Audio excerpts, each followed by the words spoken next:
ಚಾಮರಾಜನಗರ ಕ್ಷೇತ್ರದಲ್ಲಿ ಬಿಜೆಪಿಗೆ ಭಾರಿ ಹಿನ್ನಡೆ ಆಗುವಂತ ಸಾಧ್ಯತೆ ಇದೆ. ಬಿಜೆಪಿಗೆ ಭಾರಿ ಹಿನ್ನಡೆ ಆಗುವಂತ ಸೂಚನೆಗಳು ಕಾಣಿಸ್ತಾ ಇದೆ. ಕಾಂಗ್ರೆಸ್ ಬೆಂಬಲಿಸ್ತಾರ ಬಿಜೆಪಿ ಸಂಸದ ವಿ ಶ್ರೀನಿವಾಸ್ ಪ್ರಸಾದ್ ಅನ್ನೋ ಪ್ರಶ್ನೆ ಈಗ. ಸಿದ್ದರಾಮಯ್ಯ ಅವರ ವಿರುದ್ಧ ಆಕ್ರೋಶಕ್ಕೆ ಬಿಜೆಪಿ ಸೇರ್ಪಡೆಯಾಗಿದ್ರು ಶ್ರೀನಿವಾಸ್ ಪ್ರಸಾದ್. ನಿನ್ನೆ ಸಿದ್ದರಾಮಯ್ಯ ಕರೆ ಮಾಡಿ ಮಾತಾಡಿದ್ದಾರೆ. ಅದರ ಬಳಿಕ ಮಾತ್ರ ಪಕ್ಷಕ್ಕೆ ವಾಪಸ್ ಆಗುವಂತ ಸಾಧ್ಯತೆ ಇದೆ ಅನ್ನುವಂತ ಮಾಹಿತಿ ಈಗ ಲಭ್ಯ ಆಗ್ತಾ ಇದೆ.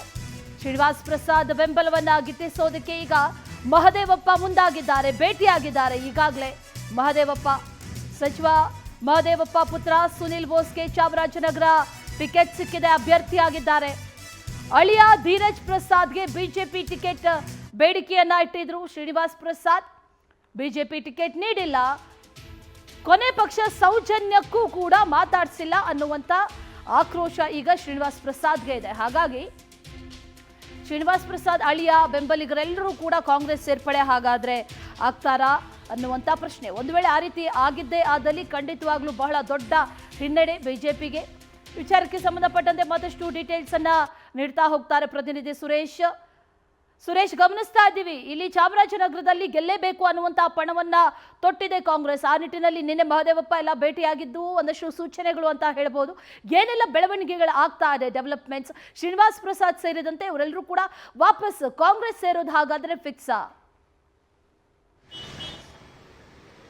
ಅಶ್ವಿನಿ, ಬಹಳ ಮುಖ್ಯವಾಗಿ ಹಳೆ ಮೈಸೂರು ಭಾಗದಲ್ಲಿ ದಲಿತರ ಗಟ್ಟಿ ಧ್ವನಿ ಅಂತೇಳಿ ವಿ ಶ್ರೀನಿವಾಸ್ ಪ್ರಸಾದರನ್ನ ಕರೀತಾರೆ. ಯಾಕಂದ್ರೆ ಹಳೆ ಮೈಸೂರು ಭಾಗದ ದಲಿತರ ಬಹಳ ಮುಖ್ಯ ಲೀಡರ್ ಅಂತ ಅಂದ್ರೆ ಅದು ವಿ ಶ್ರೀನಿವಾಸ್ ಪ್ರಸಾದ್ ರವರು ಇದೀಗ ರಾಜಕೀಯ ಸಂಧ್ಯಾ ಕಾಲದಲ್ಲಿದ್ದಾರೆ. ನಾನು ಚುನಾವಣೆಯಲ್ಲಿ ಯಾವುದೇ ಕಾರಣಕ್ಕೂ ಕೂಡ ಸ್ಪರ್ಧೆ ಮಾಡೋದಿಲ್ಲ, ಯಾವ ಪಕ್ಷದ ಪರ ಪ್ರಚಾರಕ್ಕೆ ಹೋಗೋದಿಲ್ಲ ಅಂತೇಳಿ ರಾಜಕೀಯ ನಿವೃತ್ತಿಯನ್ನ ತೆಗೆದುಕೊಂಡಿದ್ದಾರೆ. ಆದ್ರೆ ರಾಜಕೀಯ ನಿವೃತ್ತಿಯನ್ನ ತೆಗೆದುಕೊಳ್ಳೋದಕ್ಕೆ ಮುಂದಾಗಿದ್ದಂತ ವಿ ಶ್ರೀನಿವಾಸ್ ಪ್ರಸಾದ್ ಅವರನ್ನ ಬಿಜೆಪಿಯ ನಾಯಕರು ನಡೆಸಿಕೊಂಡಂತ ರೀತಿಯ ಬಗ್ಗೆ ಅಸಮಾಧಾನವನ್ನ ವ್ಯಕ್ತಪಡಿಸ್ತಾ ಇದ್ದಾರೆ. ಯಾಕಂದ್ರೆ ನಾನು ರಾಜಕೀಯ ಸಂಧ್ಯಾ ಕಾಲದಲ್ಲಿದ್ದವನು, ಈ ಬಾರಿಯ ಲೋಕಸಭಾ ಚುನಾವಣೆಯ ವಿಚಾರಕ್ಕೆ ಸಂಬಂಧಪಟ್ಟಂತೆ ನನ್ನನ್ನ ಯಾರೂ ಕೂಡ ಕೇಂದ್ರದ ನಾಯಕರು ಮಾತನಾಡಿಸಲಿಲ್ಲ, ಜೊತೆಗೆ ನನ್ನ ಸೌಜನ್ಯಕ್ಕೂ ಕೂಡ ಬಿಜೆಪಿ ನಾಯಕರು ನನ್ನೊಟ್ಟಿಗೆ ಮಾತನಾಡಲಿಲ್ಲ ಅನ್ನೋ ಒಂದು ಬೇಸರವನ್ನ ವ್ಯಕ್ತಪಡಿಸ್ತಾ ಇದ್ರು. ಜೊತೆಗೆ ಚಾಮರಾಜನಗರ ಲೋಕಸಭಾ ಕ್ಷೇತ್ರದಿಂದ ಅವರ ಅಳಿಯ ಟಿಕೆಟ್ಗಾಗಿ ಅರ್ಜಿಯನ್ನ ಹಾಕಿದ್ರು.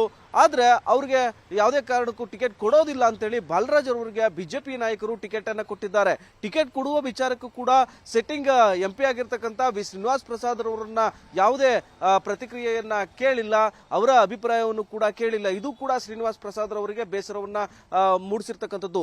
ಈ ವಿಚಾರವನ್ನ ಎನ್ಕ್ಯಾಶ್ ಮಾಡಿಕೊಂಡಂತ ಕಾಂಗ್ರೆಸ್ನ ನಾಯಕರು ಇದೀಗ ವಿ ಶ್ರೀನಿವಾಸ್ ಪ್ರಸಾದ್ ಅವರ ಬೆಂಬಲವನ್ನ ಗಿಟ್ಟಿಸೋದಕ್ಕೆ ಮುಂದಾಗ್ತಿದ್ದಾರೆ. ಹೊಸ ಸ್ಟ್ರಾಟಜಿಯ ಮೂಲಕ ದಲಿತ ನಾಯಕನಿಗೆ ಗಾಳ ಹಾಕಿರ್ತಕ್ಕಂಥ ಕೈ ನಾಯಕರು ವಾಪಸ್ ತಮ್ಮ ತವರು ಪಕ್ಷಕ್ಕೆ ಬೆಂಬಲವನ್ನ ಕೊಡುವಂತೆ ಮನವಿಯನ್ನ ಮಾಡ್ತಿದ್ದಾರೆ.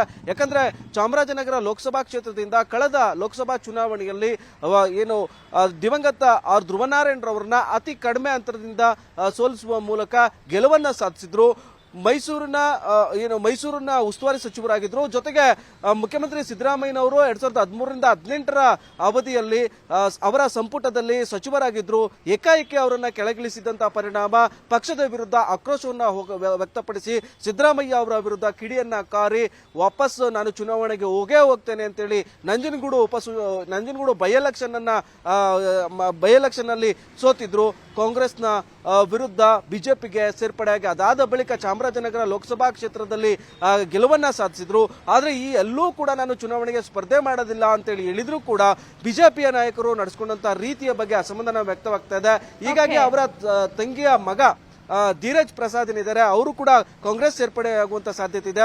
ಒಂದು ವೇಳೆ ಕೈ ನಾಯಕರಿಗೆ ಶ್ರೀನಿವಾಸ್ ಪ್ರಸಾದ್ ಬೆಂಬಲವನ್ನ ಕೊಟ್ಟಿದ್ದೆ ಆದ್ರೆ ಮೈಸೂರು ಕೊಡಗು ಲೋಕಸಭಾ ಕ್ಷೇತ್ರ, ಚಾಮರಾಜನಗರ ಲೋಕಸಭಾ ಕ್ಷೇತ್ರ ಎರಡರಲ್ಲೂ ಕೂಡ ತನ್ನದೇ ಆದಂತಹ ಹಿಡಿತವನ್ನ ಹೊಂದಿರತಕ್ಕಂಥ, ತನ್ನದೇ ಆದಂತಹ ಮತಗಳನ್ನ ಕ್ರೋಢೀಕರಣವನ್ನ ಮಾಡಿಕೊಂಡಿರ್ತಕ್ಕಂಥ ವಿ ಶ್ರೀನಿವಾಸ್ ಪ್ರಸಾದ್ ಬೆಂಬಲವನ್ನ ಕೈ ನಾಯಕರಿಗೆ ಕೊಟ್ಟಿದ್ದೆ ಆದ್ರೆ ಬಿಜೆಪಿ ಈ ಎರಡೂ ಕ್ಷೇತ್ರಗಳನ್ನ ಕಳ್ಕೊಳ್ಳುವಂತಹ ಸಾಧ್ಯತೆ ಇದೆ. ಹೀಗಾಗಿ ಕೈ ನಾಯಕರ ಈ ಒಂದು ಸ್ಟ್ರಾಟರ್ಜಿ ಎಷ್ಟರ ಮಟ್ಟಿಗೆ ವರ್ಕೌಟ್ ಆಗುತ್ತೆ ಅನ್ನೋದು ತೀವ್ರ ಕುತೂಹಲವನ್ನು ಮೂಡಿಸಿದೆ. ಜೊತೆಗೆ ಖುದ್ದು ಸಿಎಂ ಸಿದ್ದರಾಮಯ್ಯ ಅವರು ಕೂಡ ವಿ ಶ್ರೀನಿವಾಸ್ ಪ್ರಸಾದ್ ಅವರ ಜೊತೆಗೆ ಮಾತನಾಡಿದ್ದಾರೆ ಅಂತೇಳಿ ಹೇಳಲಾಗ್ತಾ ಇದೆ. Ashwini. Okay Suresh, thank you.